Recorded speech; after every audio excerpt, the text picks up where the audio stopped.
If you've been listening to the Business of Biotech podcast for a while now, you'll recall that Erin Harris has joined me to co-host a few episodes. Erin's my friend, colleague, and chief editor over at cellandgene.com, and she just recently launched a podcast of her own. It's aptly named Cell and Gene, the podcast. And if you're working in the cell and gene space, you should give it a listen. It's a collection of interviews with the industry and academic leaders moving the space forward. And you can find it at cellandgene.com or anywhere you listen to podcasts. Cell and Gene, the podcast. Check it out.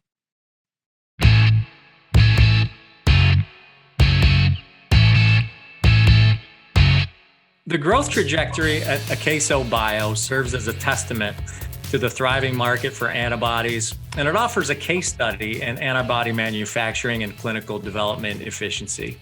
Since its founding in 2012, the company has developed a pipeline of more than 20 candidates focused primarily on oncology and autoimmune diseases, including 12 antibodies in clinical stage development, 6 bispecific antibodies, 2 of which are at clinical stage, 4 antibodies with IND approvals from the FDA. And since 2017, the company has initiated some 22 clinical trials. In 2020, the company went public in a high-profile and successful IPO on the Hong Kong Exchange. This is incredible growth for a company launched less than a decade ago. Since its inception, Akeso has been led by Chairman and CEO Dr. Michelle Xia. Dr. Xia's story is one of transition from academia and research to executive leadership and biologics development. After earning her Ph.D. in molecular biology and microbiology from Newcastle University in the UK, she moved on to postdoctoral research training at the University of Glasgow before conducting cancer immune therapy research at the University of Louisville School of Medicine. That training led to staff and senior scientist roles at Celera Genomics, Bayer, and PDL Biopharma. And then she made the leap into executive management, serving as president at Taikang Crown Biopharmaceutical Analysis, and SVP at the preclinical contract research organization Crown Biosciences, before taking the reins at Akeso in 2012. Dr. Xia is my guest on today's episode of the Business of Biotech, and I'm thrilled she's here. Dr. Xia, thank you for making the time to join us. Thank you, Matt. Thank you for your introduction, and great to be here. And yeah, I'm honored from your invitation. Yeah.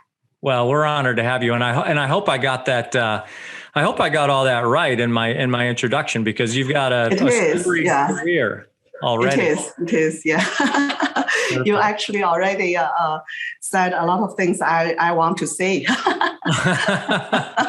Well, you can take us a little bit deeper on those positions you've held, and it's kind of where I wanted to start the conversation. You know, looking at your career, it occurs, at least on paper, right? It occurs as though you made a pretty sound and quick transition from scientific roles, including roles in big pharma, into executive leadership. So I'm curious about what the inspiration was from, for you to move from the bench and those science roles into the boardroom. Yeah. Okay. Thank you, Matt. I guess when you talk about me myself move from bench to executive position, sounds like a quick move, but I guess it is not kind of like quick move by myself. I would say more like it's timing, and it's somehow I'm ready, right? Talk a little bit about my background. I was trained in molecular biology and protein chemistry and biochemistry in UK. And after the postdoc study, I came to US and joined a research team in University of Louisville, focusing on study in cancer research and cancer treatment. And at the time, I started to understand, how complicated the cancer disease could be, and how difficult for us to find a suitable target to work on medicine. So I think that was the time inspired me to move to industry, specifically focusing on drug development for cancer treatment and other disease areas. So I moved to California and joined a small molecule development company and working on the research and development part, meaning that was kind of like drug discovery space. And after a few years, I moved to antibody drug development company, working on more towards to development part, meaning that CMC and manufacturing.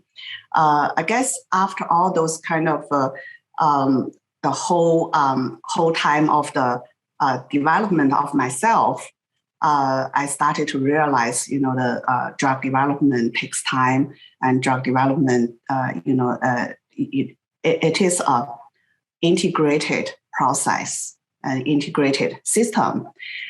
So I guess in terms of technical part, I was kind of ready to move forward to play a bigger role.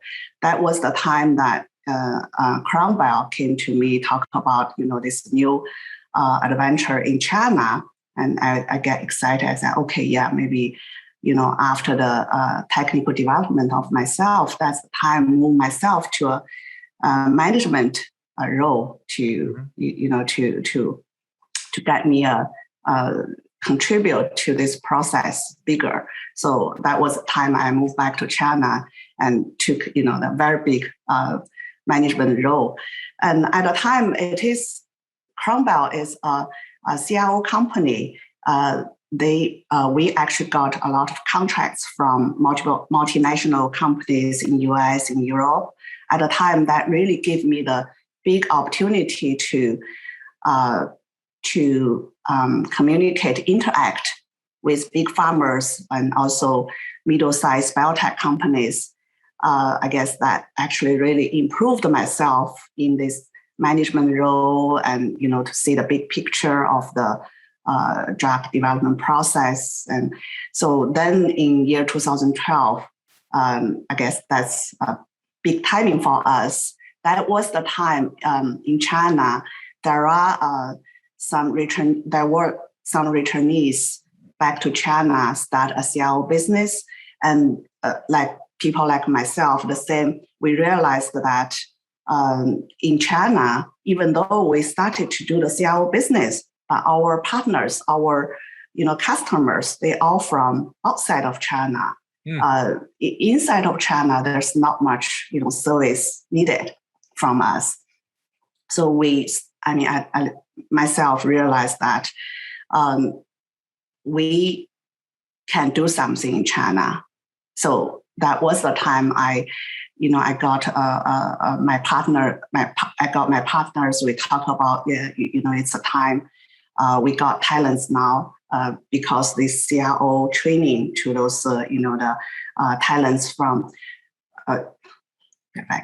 We for a few years of the CRO business booming in China, and also the returnees come back to China with experience, skills in drug development field.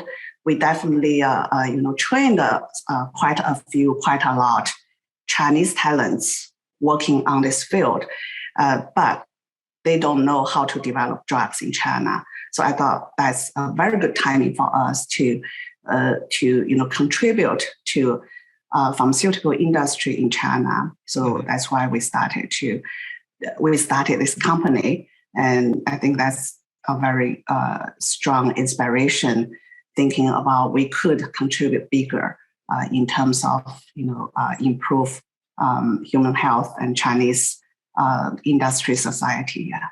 Yeah, I mean, and I mean, grow you have. I mean, it strikes me, especially given that you mentioned, there wasn't necessarily a foundation for growing a biopharma in China, and yet that's what you chose to do. And in these short, 8-9 years since founding, you've experienced some incredible growth, as I noted in the intro. You started in 2012 as a small company, and now you're a public company with more than 20 candidates in the pipeline.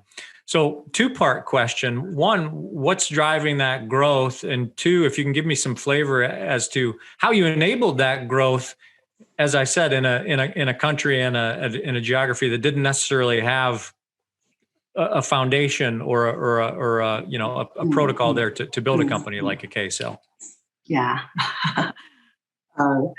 Well, one thing is definitely we work very hard. Yeah, apparently we do. Yeah. So though we don't, have we didn't have a much foundation at that time. As I mentioned, I started to see there are talents available. Mm-hmm. And then good thing is from myself is I did have a very good team together. We kind of like complementary to each other. We have different technical skills, and we have different even personality to work on different roles. So I think I had a very good team. I still have a very good team. Mm-hmm. I think that's kind of like serve the foundation to start with. And then on the other hand, at the time, although we see, the financial market was not that favor to this industry yet. However, we did get, kind of like more like angel capital support for that part. They believe us because they saw, okay, you guys could do CRO business in China from nothing, and they had a belief in us to say, okay, you guys can do something even bigger. So yeah. we were very lucky. We have a team, we have money to start with, and then we just kind of like, in a way to think back. At that time, I have a R&D experience, I have a manufacturing experience. But to be honest, I didn't have a clinical experience. I definitely don't have a commercial experience. So it's kind of like when you don't know how difficult it could be in the future, somehow you have no fear, right? So that's the time although I think we have a basic foundation kind of to start with for R&D, and then we didn't have a fear, so we started. Yeah. Well, at what point? So naive comes to mind, right? Like in a good way, in a positive way. Yes. At what point did you realize? As I said, today you've got 20 some candidates. At what point did you either realize that you had the capacity to build that rich and robust pipeline, or did you realize perhaps make it a strategic decision to build that breadth of the pipeline? Yeah, I think so. The goal actually for the company, I think, is gradually become clear and clear. At the beginning, it's very simple. There's no this kind of sophisticated enough industry, innovative pharmaceutical industry in China, and we train. We have a very good training, and we can do it. Let's do it. That's very simple start to be with, and then at the time maybe I should also mention about my team. I have a very good CSO. He has a big experience from Pfizer working on immuno-oncology field. So at the time when we started, that was just about the immuno-oncology booming time. CTLA-4 got approved, ipilimumab got approved in year 2011, and we realized the PD-1 target is also very, very promising, came out good clinical study results. So we thought, okay, that's good time for us to start from immuno-oncology, and especially we have expertise in-house. And the expertise, not just biology expertise, which is very, very important in drug discovery, but we also have a CMC process development expertise and manufacturing expertise. So we thought, okay, we kind of like made a discovery as a closed loop. We can do that. So we started from there.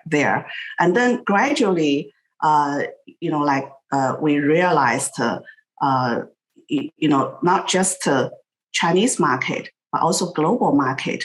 We have a capability to penetrate as well in terms of innovation and capability of drug development. So more and more, we have a bigger and bigger goal to move forward. The Business of Biotech is brought to you in partnership with Cytiva. Together, we're committed to helping the leaders of new and emerging biopharma companies navigate the financial, organizational, human resources, and regulatory waters you'll encounter on your way from discovery to the clinic and beyond. Check out a host of useful resources for biotech leaders at Cytiva's Emerging Biotech Accelerator at cytivalifesciences.com/emerging biotech. That's CYTIVA lifesciences.com/emerging biotech. So tell me a bit about the pipeline itself. Give me a glimpse into the lead candidates that you're working on and where they stand. We nowadays we have a rich pipeline. Maybe 60% focused on oncology and 40% focused on non-oncology, such as immunology. I think we are very lucky when we start from. We decided we don't want to do biosimilar because we in China we do need innovation rather than another copycat. So we started from the hard part for us, the discovery part. And just mentioned about immuno-oncology at that time, booming CTLA-4, PD-1, and etc. And so then at the time, we had a very good discussion about what we should start from. So one thing we think, okay, based on our expertise, we do have a capability to build an integrated platform. And then on top of this integrated platform, that gave us the opportunity to really, to work on innovation target. And then we are thinking about, PD-1, CTLA-4, etc.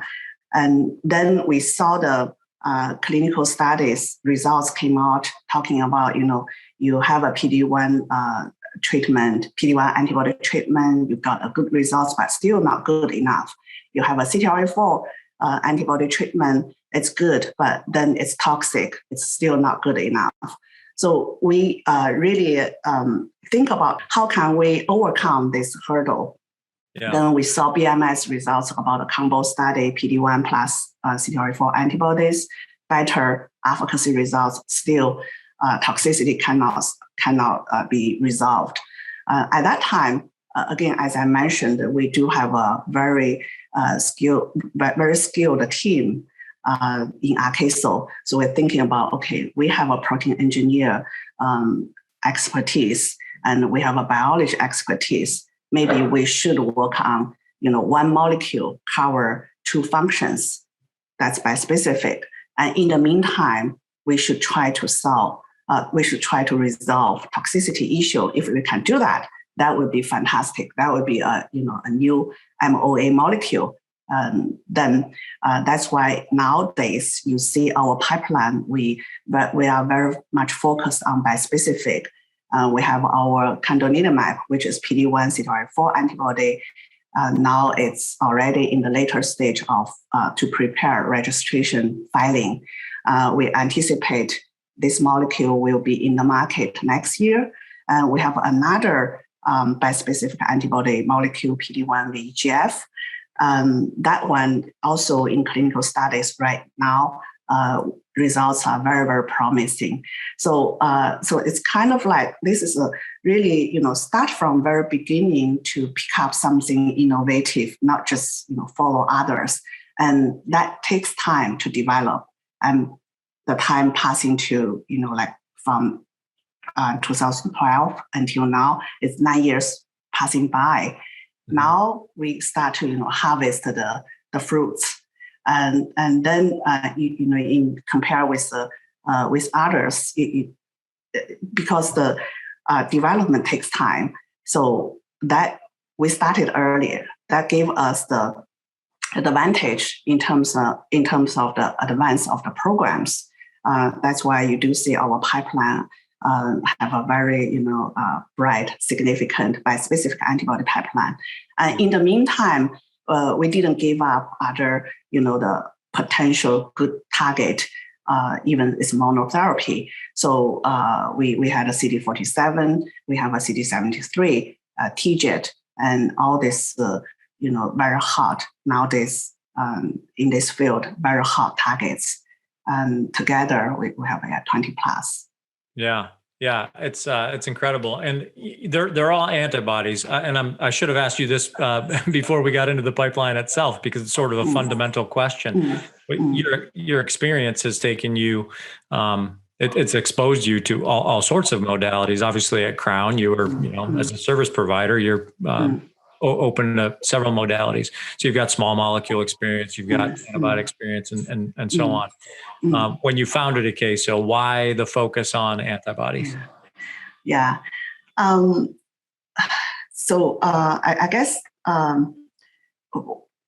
one straightforward reason is that antibody drug at that moment, even now, we believe is a very less toxicity and good efficacy and promising drug for treatment of disease. And that's the first thing we think is a very good field, right? And secondly, that's also fits our expertise at the moment. We have, as I mentioned, we have a deep biologist, the immunologist, we have a protein engineering people, and we have a process development people. So at that time, I think we need to focus. So we focused on antibody production, antibody drug development. And up to now, I think we choose a good field. And then if you talk about, should we, in the future, always focus on this field, I think it's not necessary. But it's kind of like stage evolution kind of thing. For example, when we work on drug discovery part, small molecule and antibody drug discovery actually is very, very different. Although biology part is the same, but CMC and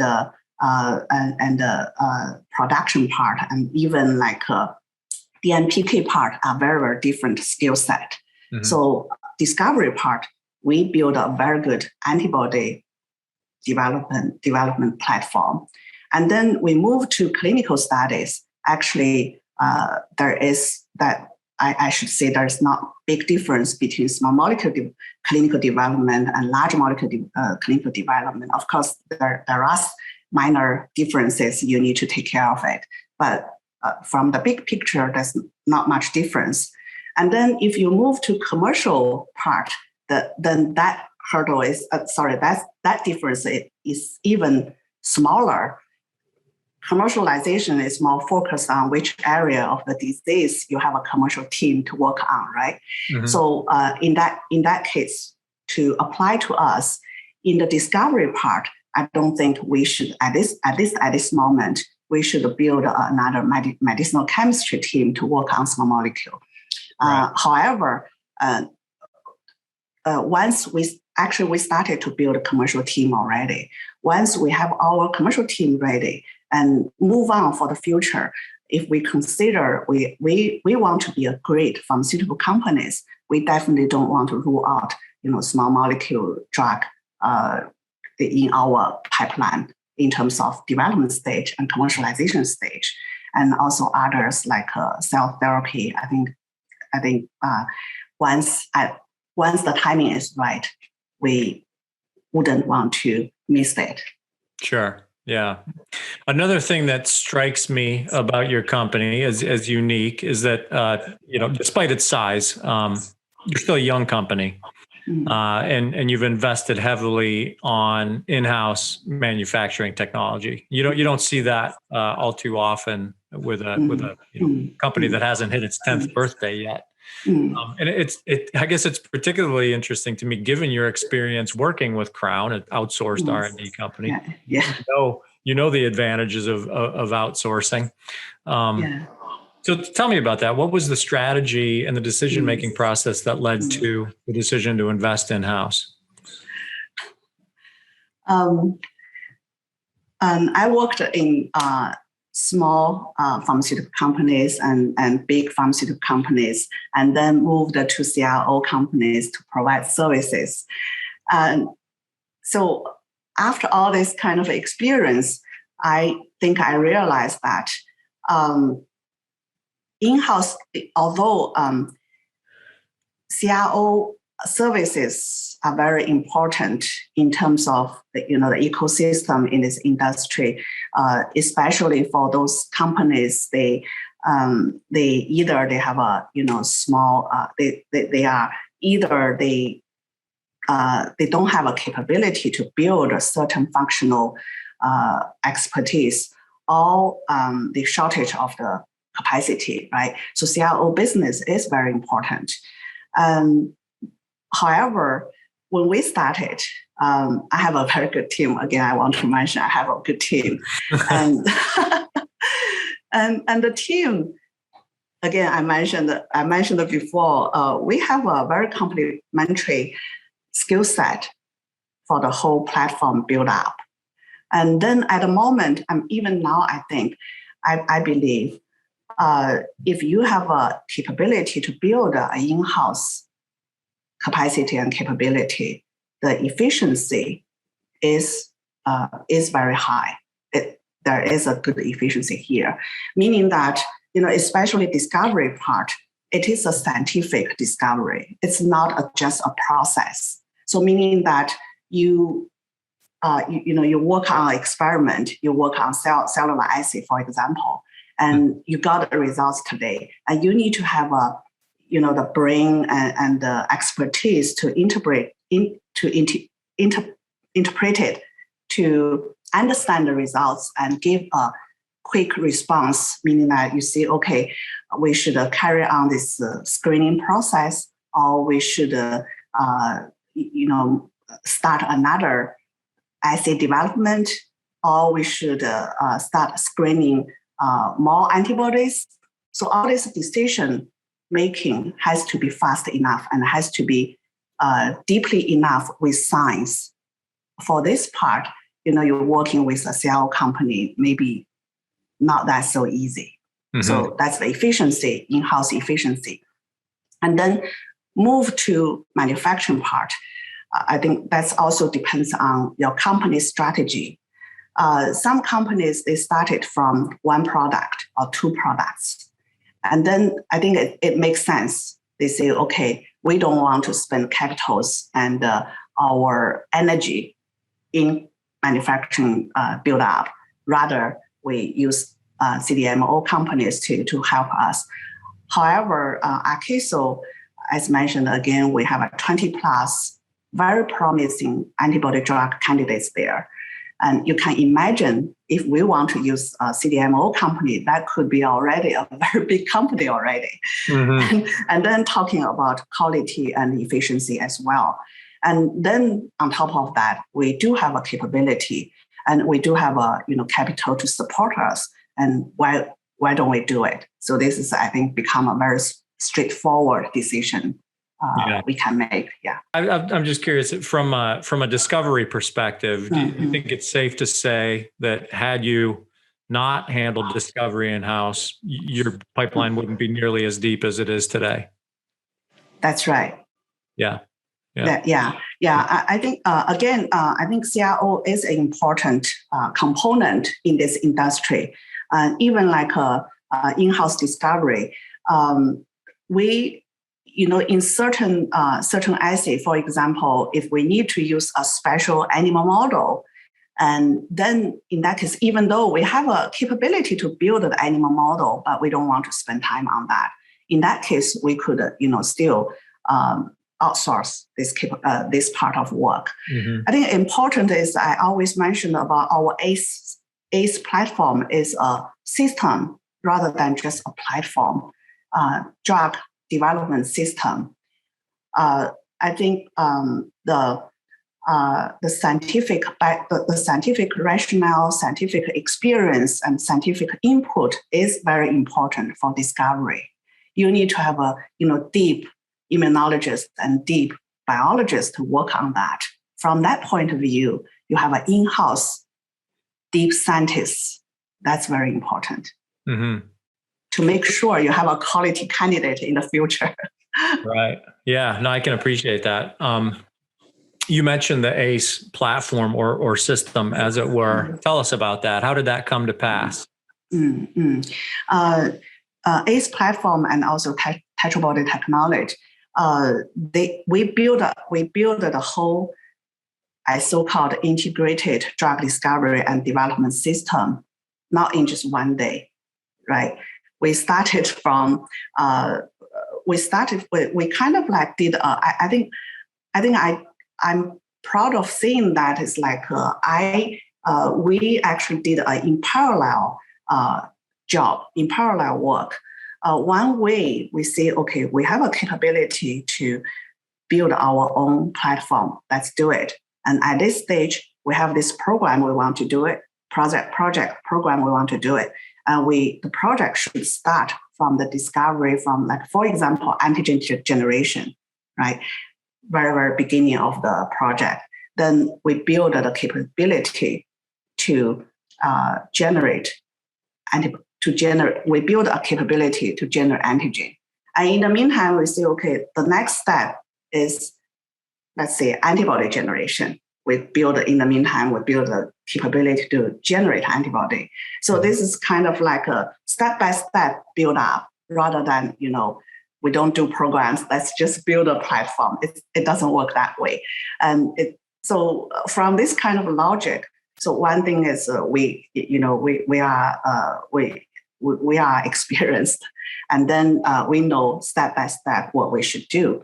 And gradually, when we have a program ready, drug candidate ready, actually our platform also ready. I gotcha. Yeah. It's growing along with the pipeline.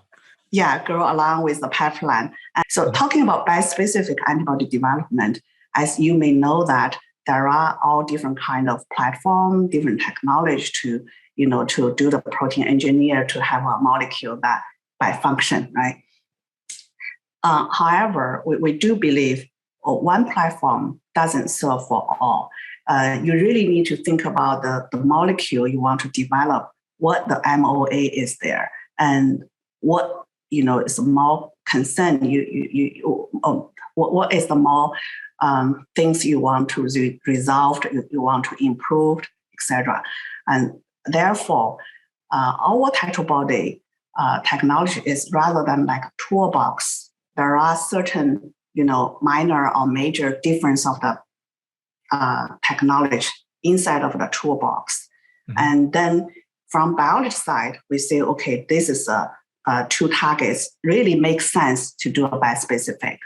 Then we need to think about what's the MOA here, what kind of technology we should use to build this bispecific antibody. Then we go to the toolbox and find the right technology to work on that. I don't know. Does that make sense to you? It does. Yeah, it does. So, yep. Yeah. So maybe a little bit more is like maybe what I want to emphasize is that drug discovery actually should be drug discovery and technology should be leading by biology need. Right. Does that make sense? So technology serve for discovery, right? Technology should serve for biology need. When we have we know what we want, and then we use what kind of technology rather than one technology serve for all. Sure. Yeah. And so that you may have answered my next question. I was curious how as a new company that's building out these technologies, how you ensure as you build them out that they're going to expand and be flexible as you move and grow. But it occurs to me, the way you just described it, if you're building it step by step, it's actually expanding in real time, if you will. Yes. Yeah. Talking about like flexibility, I think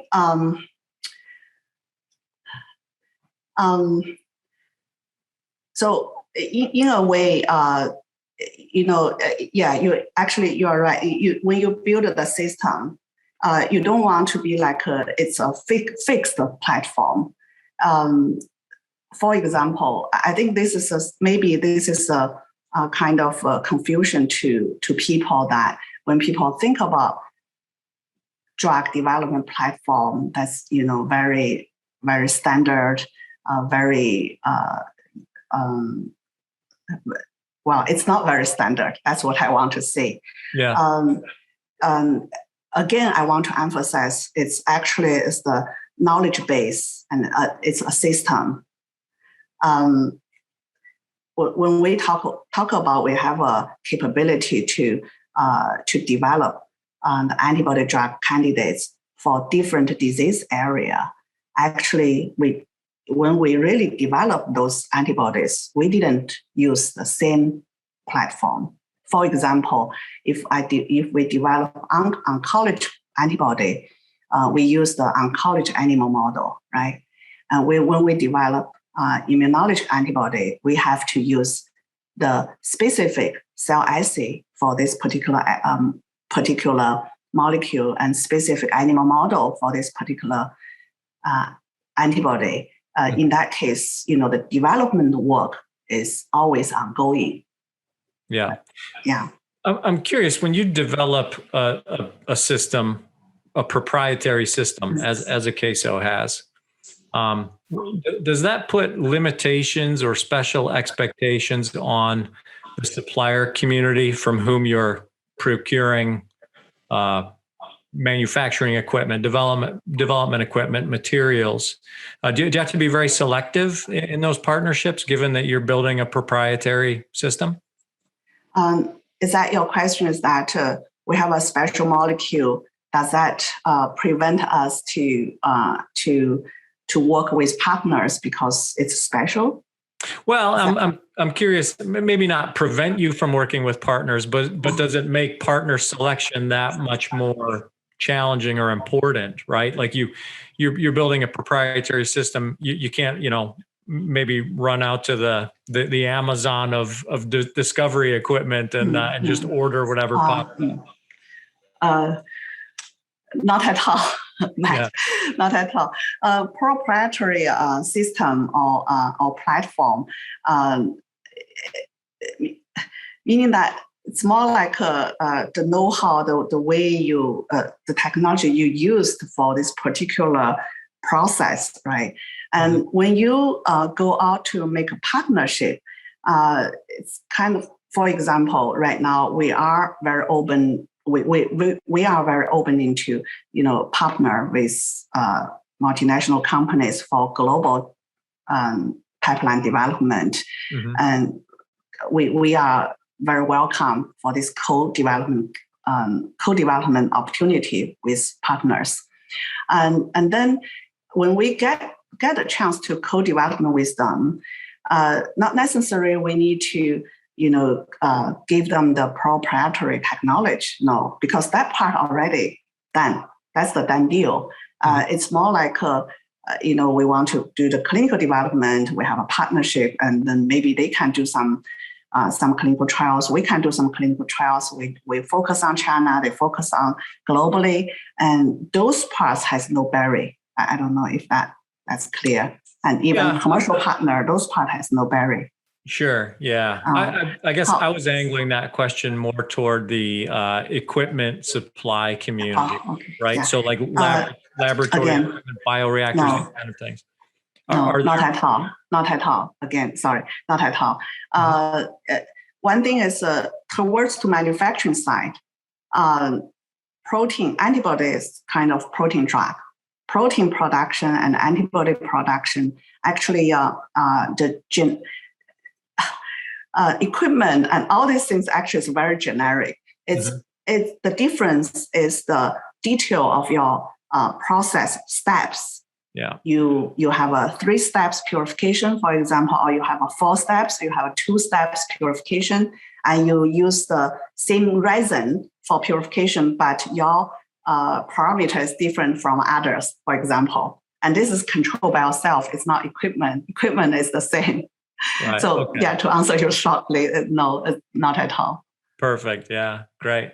So you mentioned expansion plans, partnerships to sort of take things beyond China, take things global. What are those plans? Do you have? Are you angling towards or building a global footprint? I think eventually we do want. And as a matter of fact, since we do have first-in-class molecules in hand, innovative molecules in hand, that give us the opportunity to realize the global value of those molecules by start to development the molecule globally, especially clinical development. And so we already started AK104, that's cantonilumab, PD-1 CTLA-4 bispecific clinical trial globally started a while ago. We started our PD-1 VEGF bispecific antibody globally clinical trials as well. CD47 is the same. So this is kind of like a first step to let to let people know that Akeso has these first-in-class molecules, and also in the meantime we want to build out gradually build the clinical capability globally. And then eventually, whether we should have a even more extensive footprint, for example, manufacturing facility in like, for example, in Bay Area, that could happen in the future. I think that's the things make sense to us eventually if our drug also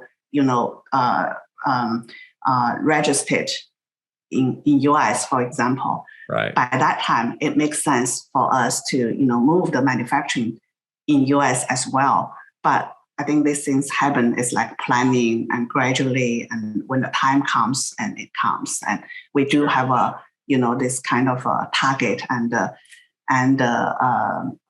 dream. Yeah, the vision is there. There's a stepwise approach to getting there, just as there was in developing your drug discovery system.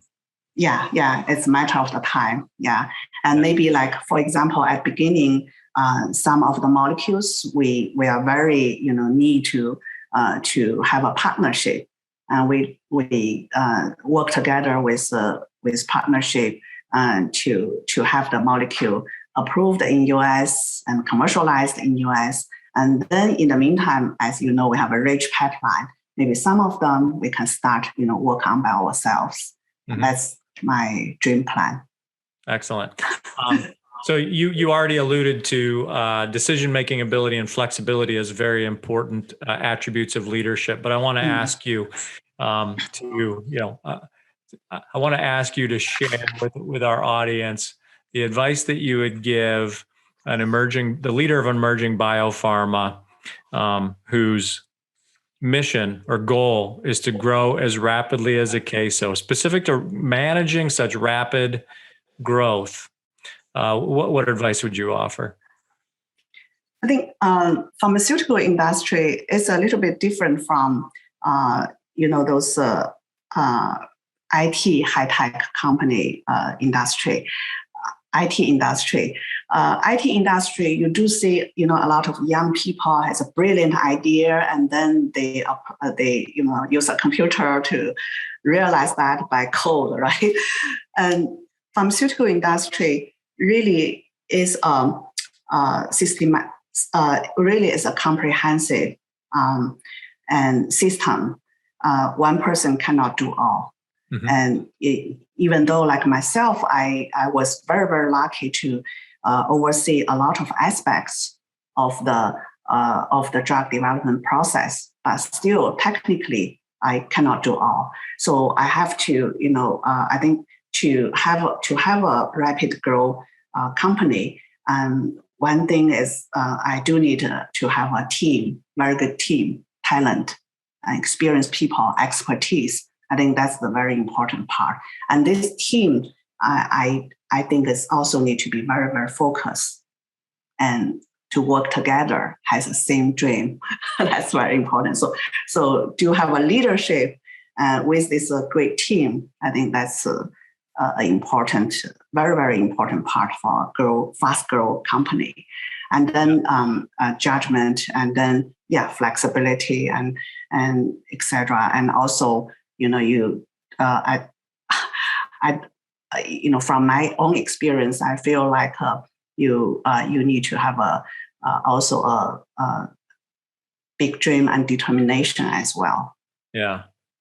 Big dreams, determination. And in case our audience hasn't gathered, it takes a great team. Dr. Scott has made that very clear that she's very proud of that team. And that's excellent. What's the next big step? If you had to kind of give us a hint as to what's coming next for Akeso, what can we expect out of you and your team? Yeah. So the next big step, I would say, is commercialization of our product.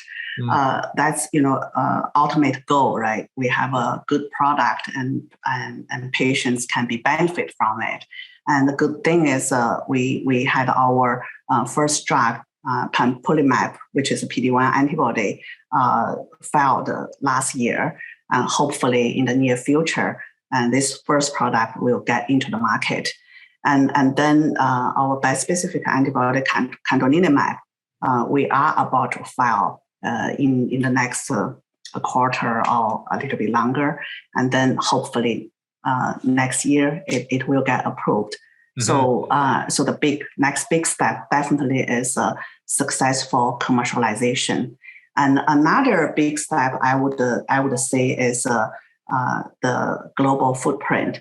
And maybe at beginning, this footprint would be more towards to business development. We want to find a brilliant partnership, work together with us to bring this wonderful bispecific antibody drugs into the market globally. So I would focus on these two parts. Big steps indeed. Thank you. We're out of time here, Dr. Xia, but this has been a pleasure. I've enjoyed the conversation, and again, I'm so thankful you've given us the time to come on the show. Yeah, thank you, and it's my pleasure, and I have a good conversation with you as well. Excellent. So that's Akesobio Chairman and CEO Michelle Xia. I'm Matt Pillar, and this is the Business of Biotech. We're produced by Bioprocess Online in partnership with Cytiva, which offers volumes of resources to accelerate the growth of emerging biopharmas like Akeso at its Emerging Biotech Accelerator. Learn more at cytivalifesciences.com/emerging biotech. In the meantime, check us out at bioprocessonline.com, and please subscribe to my newsletter while you're there. Give this podcast 5 stars and subscribe if you liked it. And as always, thanks for listening.